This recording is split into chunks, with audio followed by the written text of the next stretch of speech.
The Grand Council chamber of the Galactic Federation buzzed with anxious murmurs as representatives from over 300 species shifted uncomfortably in their ergonomically designed seats. Well, ergonomic for most of them anyway. Ambassador Zachariah Morrison sat in his reinforced chair trying not to smirk as he watched a Zelaxian tentacle accidentally knock over a glass of ceremonial water for the 5th time. High Councillor Zix 427 Beta are being composed primarily of crystalline formations that sparkled with each movement, raised all 4 of their appendages for silence. This emergency session of the Grand Council is now in session. The matter at hand is, they paused dramatically, light refracting through their body in what Morrison recognized as their species equivalent of a nervous twitch, the Earth problem. A collective shudder rippled through the chamber. Morrison rolled his eyes so hard he worried they might get stuck that way. "Point of order," called out Ambassador Kracht of the Hivemind Collective, their mandibles clicking rapidly. "Should we really be discussing this with one of them present?" Morrison raised his hand. "Just to clarify, by them you mean the species that figured out faster than light travel while still using internal combustion engines in some of our vehicles. The same species that made first contact while half our planet was arguing about whether pineapple belongs on pizza." The chamber erupted in chaos. A floatling representative actually began to float higher in distress, their gas-filled body expanding until they bumped against the chamber's high ceiling. Morrison watched them bounce off with a soft bloop sound. "Order!" Zix 427 Beta's crystalline form flashed in warning colors. "Ambassador Morrison, please refrain from mentioning your species' unique characteristics. Many council members are still processing the trauma of learning that humans regularly consume capsaicin for pleasure." "Oh, you mean hot sauce?" Morrison pulled a small bottle of Tabasco from his pocket, causing several nearby ambassadors to scramble away from him. "Anyone want some? Goes great with those bland nutrition cubes you serve at the cafeteria." The High Councillor's crystal structure briefly clouded with stress patterns. "This precisely illustrates our concern. Humanity's classification as a Class 12 Deathworld species was unprecedented. Your survival defies all known scientific principles. You thrive in conditions that would kill most sentient species. They paused, their voice dropping to a horrified whisper. "You sleep through danger cycles." Morrison tried to stifle a yawn, mostly to mess with them. "We call it night, and yes, we sleep. Sometimes even during council meetings, though I try to be polite about it." A younger council member, representing some newly spacefaring species Morrison couldn't remember the name of, raised a trembling appendage. "Is it true that humans continue functioning even after losing significant portions of their hydration, and that they purposefully dehydrate themselves for recreation?" "You mean exercise? Yeah, we call it working up a sweat. Great for the cardiovascular system." Morrison watched with amusement as the universal translators struggled to convey concepts that most species found horrifying. "Though personally I prefer rock climbing, nothing like hanging by your fingertips 1,000 feet up to really get the blood pumping." The chamber fell into stunned silence, broken only by the soft thud of the floatling representative, finally fainting and drifting down to their seat. "This," Zix 427 Beta announced gravely, "is exactly why we've called this session. The question of humanity's place in the galactic community can no longer be ignored. We have received disturbing reports that humans are now offering to establish colonies on worlds previously classified as uninhabitable."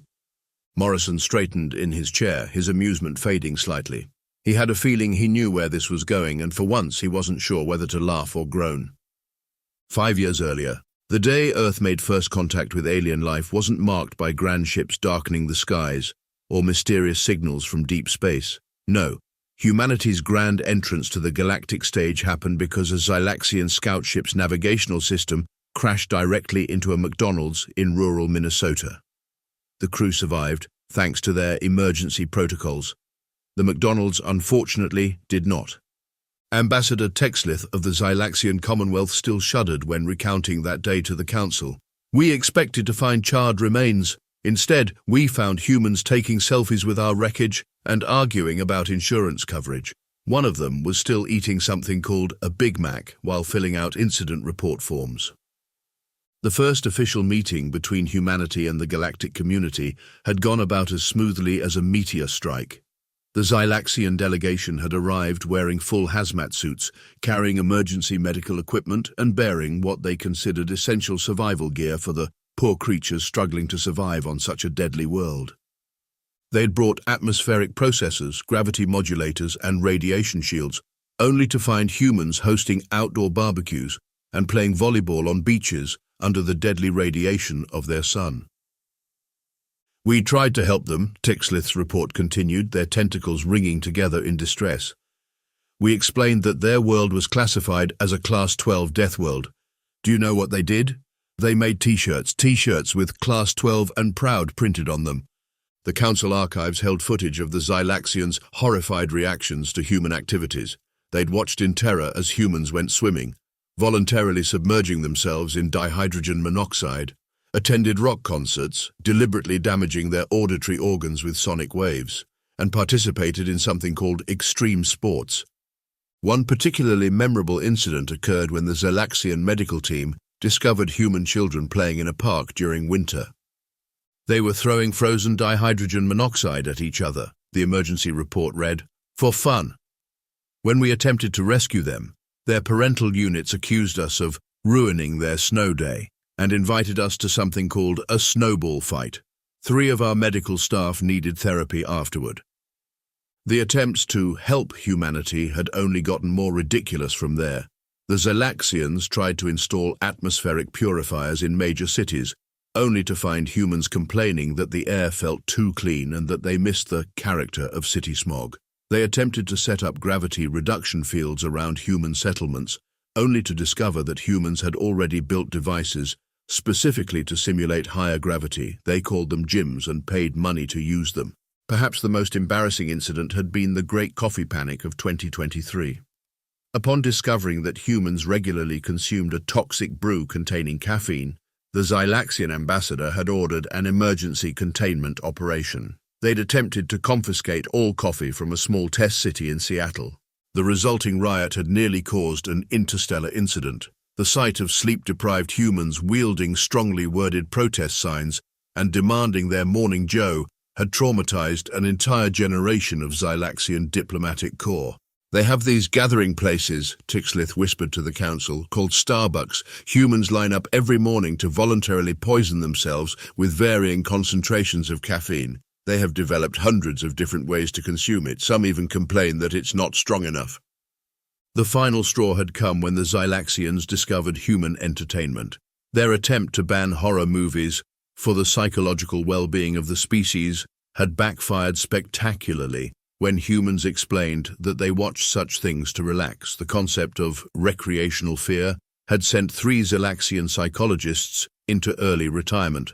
Looking back at those early days, even Morrison had to admit it had been chaos. But it was the kind of chaos that humans thrived in. While the galactic community had been trying to figure out how to save humanity from their deadly homeworld, humanity had been figuring out how to market their Deathworld survival expertise to other species. As Tixlith's report concluded, they don't just survive in conditions that should kill them, they turn those conditions into tourist attractions. What kind of species sees a mountain and thinks I should climb that for fun? Humans, apparently. May the cosmic forces help us all. Back in the present council chamber, High Councillor Zix, 427, Beta's crystalline form pulsed with what Morrison had learned to recognize as smug satisfaction.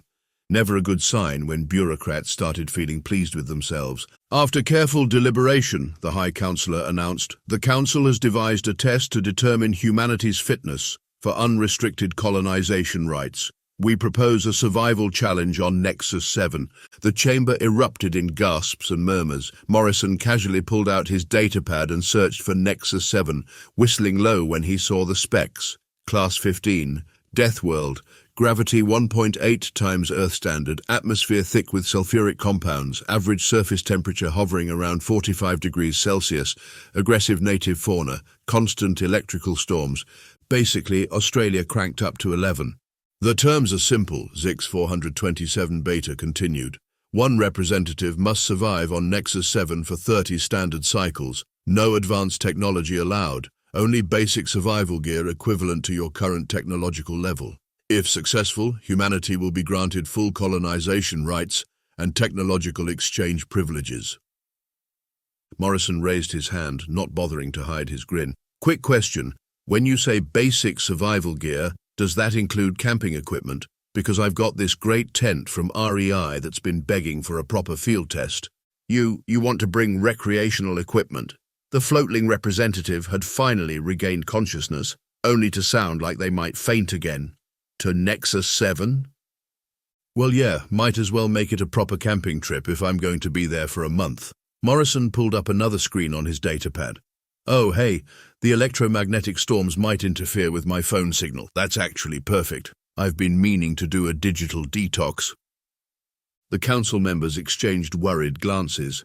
A hive mind representative leaned forward, their compound eyes reflecting the chamber's lights. Ambassador Morrison, perhaps we haven't made the severity of this challenge clear. The last 3 species that attempted to establish research bases on Nexus-7 had to be evacuated within days. The planet's native predators alone. Have you guys ever heard of the honey badger? Morrison interrupted. No? Look it up sometime. Earth's got plenty of practice dealing with persistent predators. Besides, I used to work as a wilderness survival instructor in Alaska. This'll be like a paid vacation. High Counselor Zix 427, Beta's crystal structure clouded with confusion. You taught others to survive in hostile conditions for recreation. Yep, got pretty good ratings on TripAdvisor too. Morrison stood up, stretching casually. So, when do we start? I should probably pack some sunscreen. That UV index looks nasty. Oh, and I'm definitely bringing my hammock. Your hammock? The word seemed to cause physical pain to several council members. Sure, nothing better than sleeping suspended between 2 trees during an electrical storm. He paused, enjoying the collective shudder that ran through the chamber. That was a joke, by the way. I know better than to string up metal cables during a thunderstorm. I'll probably just make a ground shelter. Maybe do some cave exploring if I find any good formations. The High Counselor's voice had taken on a slightly desperate edge.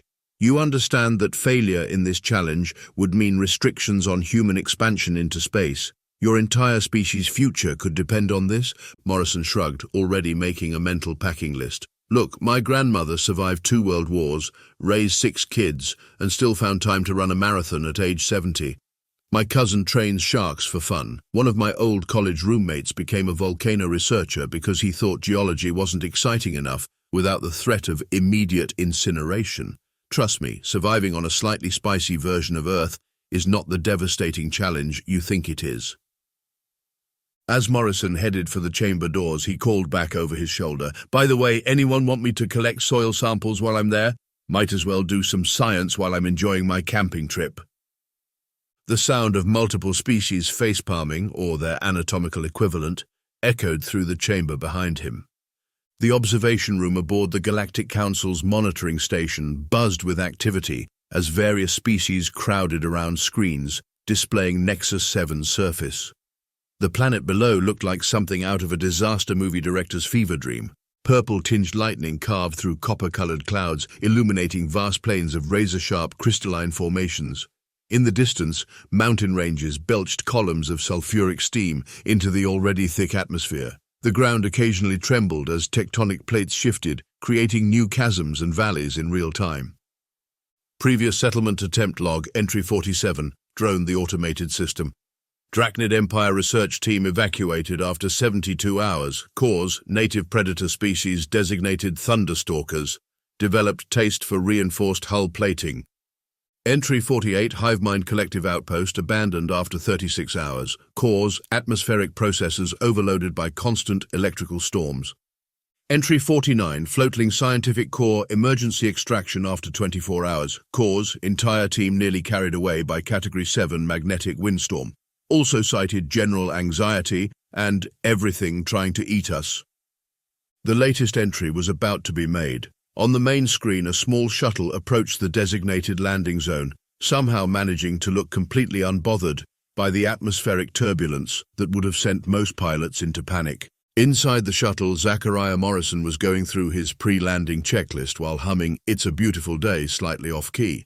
His basic survival gear had raised more than a few eyebrows during inspection. One reinforced backpack, vintage 2020 model, covered in travel stickers. One all-weather tent, slightly singed from that time in Yellowstone. Basic first aid kit with additional burn treatments and anti-venom. Multi-tool, Dad's old Leatherman, never leave Earth without it. Water purification system, borrowed from my prepper cousin. Field guide to Earth's most dangerous creatures for comparison purposes. Solar-powered tablet loaded with survival manuals and, puzzlingly, complete collection of Bear Grylls shows. One very worn Lucky baseball cap. Package of beef jerky, homemade my uncle's recipe.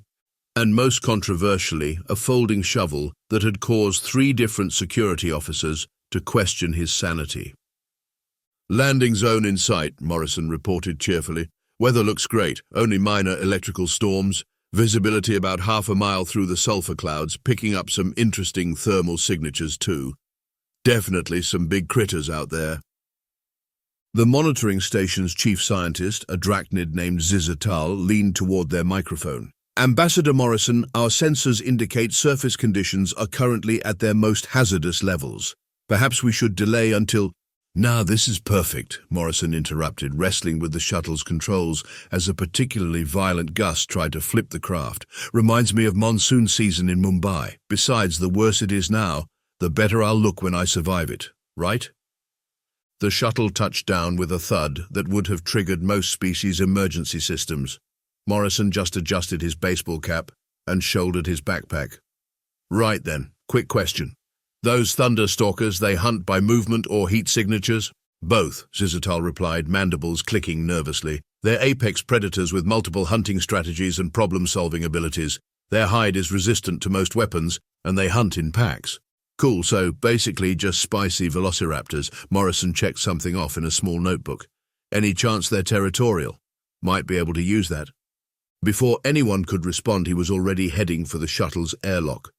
The observation room fell silent as they watched him take his first steps onto the planet's surface. The wind immediately tried to knock him over, but he just leaned into it like a man who'd found his element. "First impressions," Morrison's voice crackled over the comm as he surveyed his surroundings.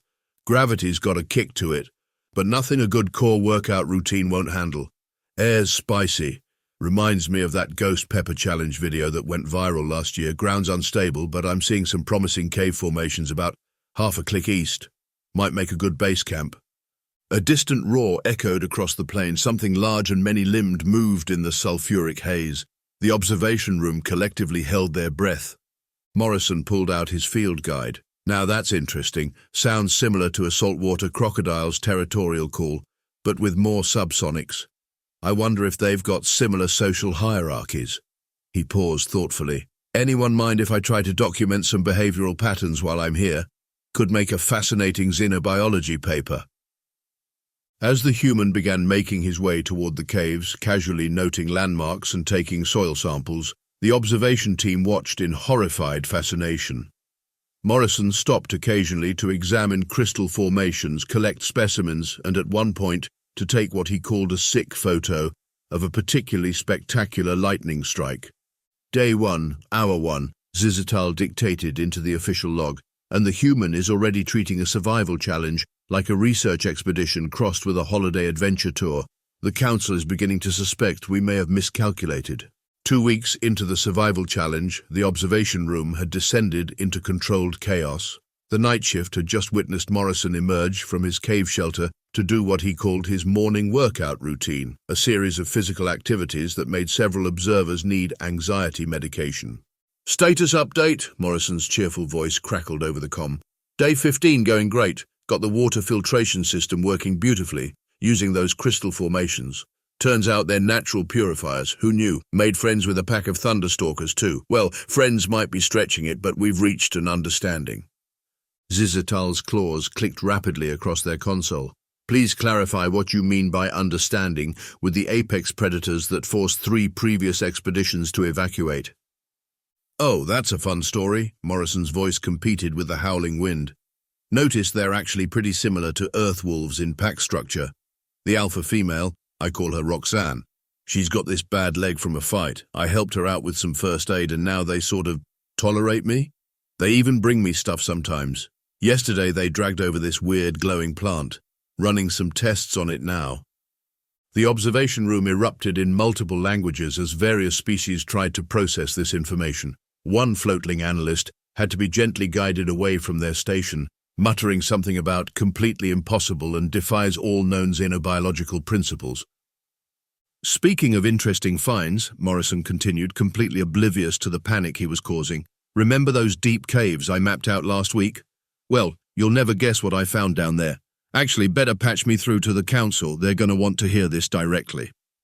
Hours later, the Grand Council chamber was once again in session, this time with Morrison's dirt-streaked, grinning face projected on the main screen. Behind him, occasional flashes of lightning illuminated what appeared to be a cave wall, covered in crystalline formations that pulsed with an inner light.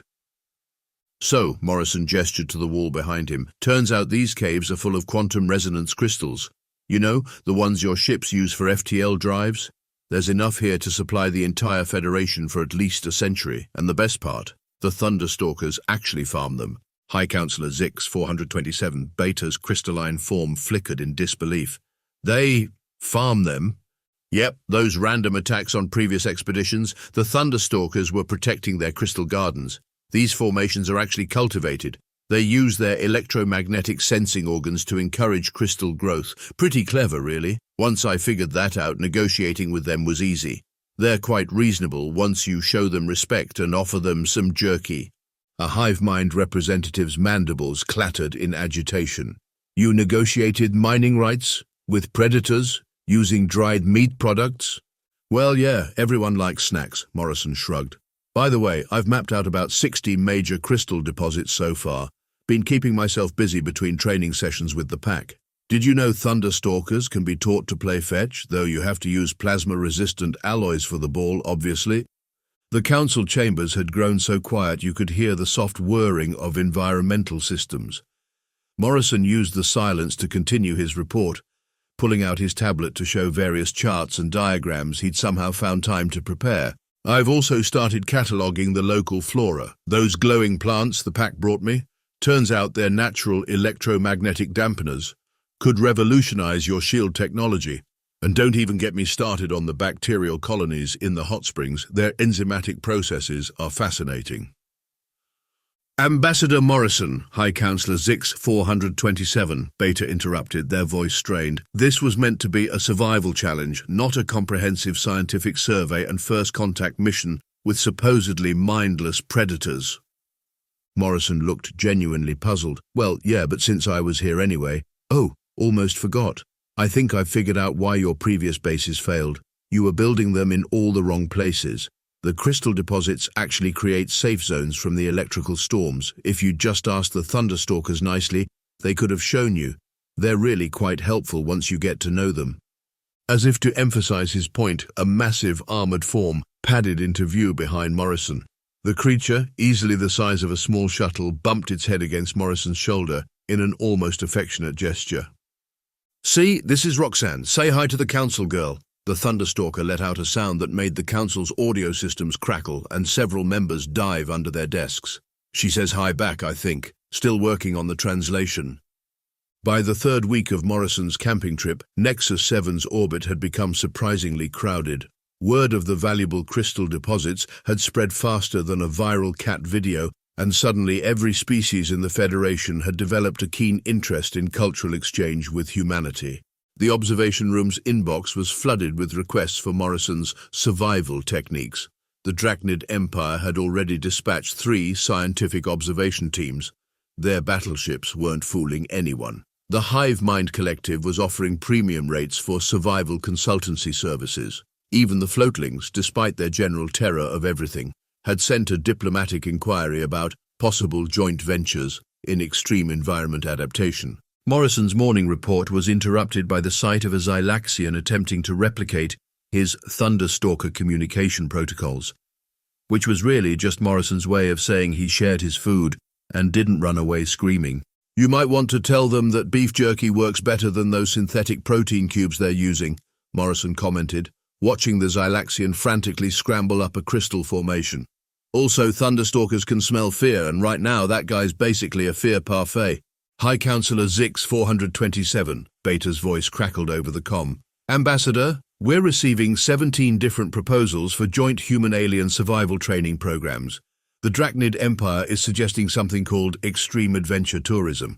Oh yeah, that tracks. Morrison ducked as a Xylaxian survival suit went flying overhead. Humans have been doing that for years, could be profitable, though you might want to start them with something easier than Nexus-7, maybe a nice Class 8 Deathworld? Get them used to the idea of camping without atmospheric processors first.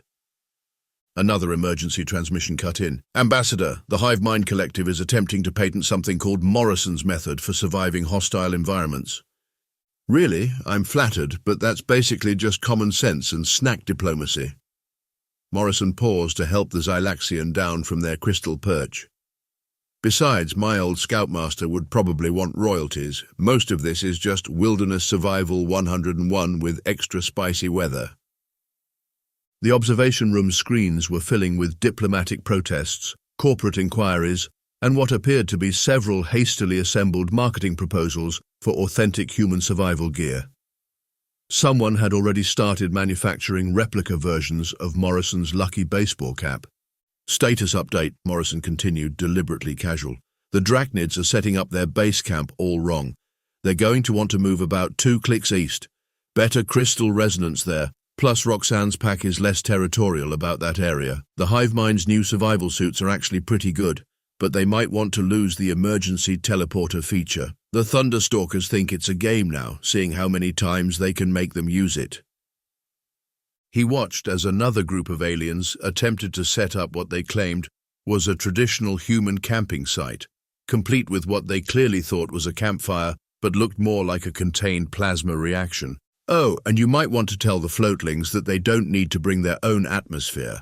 The air here is perfectly breathable with basic filtration. Their environmental bubbles just make them look like floating snack packets to the local wildlife. The Council was trying desperately to maintain order as various species argued over mining rights, survival training contracts, and who had the right to claim they were following authentic human survival techniques. On the bright side, Morrison added, helping another Xylaxian out of a tree, while Roxanne watched with what he swore was amusement. Everyone's getting along great with the Thunderstalkers now. Turns out near-death experiences are a universal bonding experience. We're planning an interspecies barbecue next week. Anyone want to come? Bring your own heat shields. The sound of multiple species trying to process the concept of a casual cookout on a Class-15 Deathworld was almost as entertaining as watching them attempt to use camping equipment. 30 standard cycles had passed, and the Grand Council chamber was packed to capacity. Morrison stood at the center still wearing his lucky cap, now adorned with what appeared to be Thunderstalker teeth marks. Behind him, a holoscreen displayed the thriving multi-species research base on Nexus-7, complete with a Thunderstalker lounging on the landing pad like an oversized guard dog. High Counselor Zix 427, Beta's crystalline form had developed a permanent stress pattern over the past month. Ambassador Morrison, the Council has reluctantly agreed that humanity has more than demonstrated their capabilities. Full colonization rights and technology exchange privileges are hereby granted. Cool, Morrison replied, pulling out his tablet. So, about those mining contracts? Furthermore, the High Counselor hurried on, the Council wishes to formally acknowledge humanity's unique approach to hostile environment adaptation. Your species will be officially recognized as consultants for future extreme environment colonization efforts. Morrison grinned. Great, I've already got some ideas for the training program. Thinking we start with basic wilderness survival, work up to active volcanic regions, maybe throw in some deep-sea training. Several council members visibly shuddered. But before we get to that, Morrison continued, his tone becoming surprisingly serious, I want to make something clear. You all thought Earth was a death world because it tried to kill you. The truth is, Earth isn't special because it's hostile. It's special because it taught us to thrive anywhere. He gestured to the holoscreen where humans and aliens were working together. Thunderstalkers patrol the perimeter of the base. Every challenge Earth threw at us made us more adaptable. Every predator taught us to be smarter. Every storm showed us how to bend without breaking. We don't just survive. We learn, we adapt, and we make friends with the monsters. The chamber was silent, absorbing his words. So yeah, we climb mountains because they're there. We explore caves because they're dark. We make peace with predators because sometimes the best way to survive is to understand. That's not crazy. That's human. Morrison paused, then smiled. Also, we're starting survival tourism next month. Bookings are already full for the first year. Turns out quite a few species want to learn how to be crazy like us. As the chamber erupted in a mixture of applause, nervous laughter, and a few resigned sighs, Morrison pulled out his tablet one last time. Oh, and by the way, Roxanne's pack just had cubs. I've got pictures. Anyone want to see? They're already learning to hunt Drachnid survey drones. It's adorable. The sight of the Grand Council of the Galactic Federation cooing over baby Thunderstalker pictures while simultaneously flinching at their hunting footage somehow perfectly summarized humanity's new role in the galaxy.